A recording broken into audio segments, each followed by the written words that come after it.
ఒకటి, నేను రాజకీయాల్లో లేను, సరే ఇంక వచ్చే అవకాశం లేదు, రాను. రెండు, జీవితంలో నేను ఎంచుకున్న మార్గంలో వదిలిపెట్టకుండా కష్టపడి పనిచేయడం వలన, ఇష్టపడిన దాన్ని కష్టపడి పనిచేస్తే నష్టపడేది లేదని నేను చెప్తూ ఉంటాను.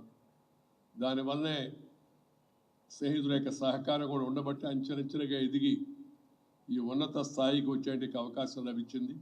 దానికి నేను స్నేహితులందరికీ కూడా శుభాకాంక్షలు తెలియజేస్తాను, నమస్కారాలు కూడా తెలియజేస్తున్నాను. విద్యార్థి నాయకుడిగా, యువజన నాయకుడిగా ఉద్యమాల్లో లేదా పార్టీలో, రాష్ట్ర స్థాయిలో, కేంద్ర స్థాయిలో, అలాగే ప్రభుత్వంలో వచ్చిన దాకా వివిధ స్థాయిల్లో నాకు అందరూ అందించిన సహకారం వల్లే నేను ఇక్కడికి చేరుకోగలిగాను. నమ్మిన సిద్ధాంతం, నాకు నచ్చిన పార్టీ, అది ఇచ్చిన సహకారం, అది చాలా గొప్ప విషయం. దాంతోపాటు అంచెలంచెలుగా పైకి రావడానికి అందరి సహకారం ఉండబట్టే ఈ స్థాయికి చేరుకున్నాను.